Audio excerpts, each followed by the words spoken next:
உன்னாலதான் சார் ஹோம்ல நியூசிலாந்து கூட தோத்தோம். ஒன்னாலதான் சார் போயும் பிஜிடியில் ஆஸ்திரேலியா கூட தோத்தோம். ஒன்னாலதான் சார் ஒயிட் பால்ல ஃபர்ஸ்ட் டீம் இருந்த நம்ம ஸ்ரீலங்காட்ட கேவலமா தோத்தோம் சார். இப்படி டீமை குலைச்சு விட்டியா சார்? ஏன் சார் இப்படி எல்லாரும் ரிட்டையர் பண்ண வைக்கிற? ரோஹித்தும் கோலியும் ரிட்டையர் ஆக நீங்க தான் காரணமா? நான் காரணம்னு யார் சொன்னா? இந்தியன் டீமுக்காக நான் ஒரு முடிவு எடுத்திருக்கேன் சார். இல்ல சார், இப்போ நீங்க வந்ததுக்கு அப்புறம் தான் டீம்ல பல மாற்றங்கள் நடைபெற்றுட்டு இருக்கு. இதுக்கு காரணம் நீங்க தானா? இல்ல இது ஏன் நடக்குது, எதுக்கு நடக்குதுன்னு உங்களோட விளக்கத்தை சொல்லுங்க எங்களுக்கு. என்னுடைய விளக்கத்தை நான் சொன்னேன்னா நான் ஒரு ஆளோட ரிஃபரன்ஸை வச்சுதான் என்னால சொல்ல முடியும். டீம் வந்து அப்டேட் பண்ணணும், டிரான்சிஷன் பீரியட்ல இருக்கும். ஏங்க டிரான்சிஷன் பீரியட்லாம் ரைட்டு, நீங்க வந்து வெக்கேஷனுக்கு போயிருக்கீங்க, அதை போய் என்ஜாய் பண்ணிட்டு வாங்க, அப்புறம் பாத்துக்குறோம். வெக்கேஷன் முடிஞ்சு சார், 2013 சாம்பியன்ஸ் டிராஃபி வருதுல, அப்படிக்கணும். இப்போதான் கப்பே அடிச்சிருக்கோம், இன்னும் 10 மாசம் கூட ஆகல. நீங்க வெக்கேஷனுக்கு போன மாதிரி தெரியல, சாம்பியன்ஸ் டிராஃபிக்கு என்ன பண்ணலாம் யோசிச்சுட்டு போன மாதிரி இருக்கு. பின்னாடி ஓடிட்டு இருக்கு. சரி, சொல்றத எழுதிக்கங்க முத என்னன்னு. எழுதிக்கிறவா? ஆமா சார், கேட்டுக்கங்க. எனக்கு உங்களுக்கு டீம் வந்து அப்டேட் பண்ணணும். டீம் அப்டேட் பண்ணணும். 10 பேட் 10 பால் வாங்கி கொடுத்துறேன். சீனியர் பிளேயர்ஸ் உட்கார வச்சிருங்க. ஏங்க என்னங்க சொல்றீங்க? போதும், சீனியர் பிளேயர்ஸ் போதும். யார்கிட்டையும் ஃபிட்னஸ் இல்ல. ஃபிட்னஸ் இல்லையா சார்? ஃபிட்னஸ் இருந்தா சார் பவுண்டரி லைன்ல நிக்க வச்சா அவங்க ஓடுறதுல 2 ரன் எக்ஸ்ட்ரா ஓடிடுறாங்க ஆப்போனன்ட். சரி, அப்போ ஃபிட்னஸ் இருந்தா கொஞ்சம் வேகமா பிடிச்சாங்கன்னா 2 ரன் சேவ் பண்ணலாம்ல.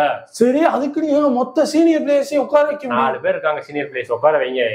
நம்ம பையல இருக்காங்க யங்ஸ்டர்ஸ், அவங்க விளையாட்டு பையன். ஏங்க நீங்க சொல்லிட்டு ஈஸியா போயிருவீங்க, அதுக்கு அடுத்து இருக்கிற பின் விளைவுகளை யோசிச்சீங்களா இல்லையா? நான் பாத்துக்கிறேன். ஏங்க நீங்க பாத்துக்கிறதுனால நீங்க எங்களுக்கு தேவை. இப்பதான் 2000 பண்ணணும். கொஞ்சம் சொல்றேன் கேளுங்க.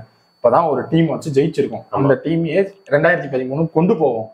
அதை வச்சு நம்ம ஜெயிக்கிறோம். சரி, நான் சொல்றத கேளுங்க. சொல்லுங்க. ரோஹித், லவானு, சரி, கோலி, ஜடேஜா, அஸ்வின், புவி, இவங்கெல்லாம் சின்ன பசங்க. சரி, இவங்களை வச்சு விளாண்டோன்னு வைங்களேன், நான் கூட்டு போறேன், விளையாட கூட்டு போறேன். நானே அடுத்த 10 வருஷத்துக்கு சாலிடா இவங்க மட்டும் தான் விளையாடுவாங்க.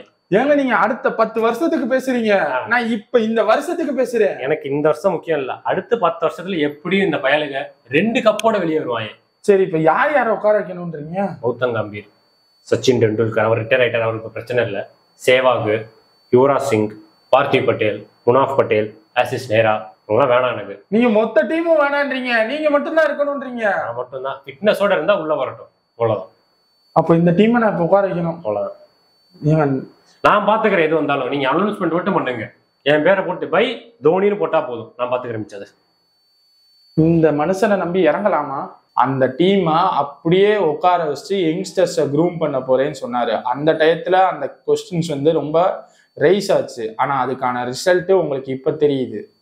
கரெக்ட் தான் சார். ஆமா சார், அப்ப இருந்து வந்தவங்க தான் சார் ரோஹித், கோலி, டவானே சார். கரெக்ட். இப்ப அதே தான் நானும் பண்றேன். ஆனா அவர் அந்த டயத்துல என்ன பண்ணாருன்னா, ஒரு டிரான்சிஷன் பீரியடுன்னு ஒண்ணு இருந்துச்சு. அந்த டயத்துல யங்ஸ்டர்ஸுக்கு நல்ல சான்ஸ் கொடுத்து நல்ல கொஞ்சம் ஏஜ்டான பீப்புள்ஸை உட்கார வச்சாரு. ஸோ அந்த டயத்துல அவர் க்ரூம் ஆகி இப்போ வந்து கப் அடிக்கிறாங்க.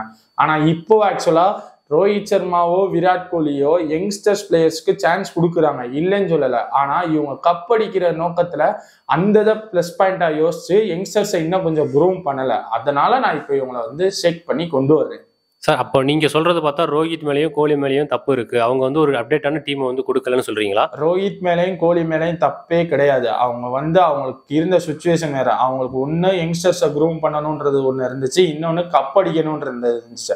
ஆனா 2011 தோனிக்கு வந்து கப் அடிஸ்டாருன்ற ஒரு பேர் இருந்துச்சு, அதனால அவருக்கு சான்ஸ் கிடைச்சது. ஆனா இவங்க இருந்த சுச்சுவேஷன்ல 2க்குமே சான்ஸ் கிடைக்கல.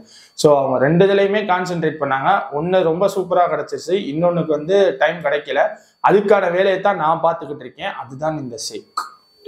ஸோ அப்போ 2013 காலகட்டத்தில் தோனி எடுத்த டிரான்சிஷன் பீரியடை இப்போ கௌதம் கம்பீர் எடுத்திருக்காரா? 2025 கௌதம் கம்பீர் எடுத்திருக்காரு. இதுக்கான ரிசல்ட்டை 2035 பார்ப்பீங்க.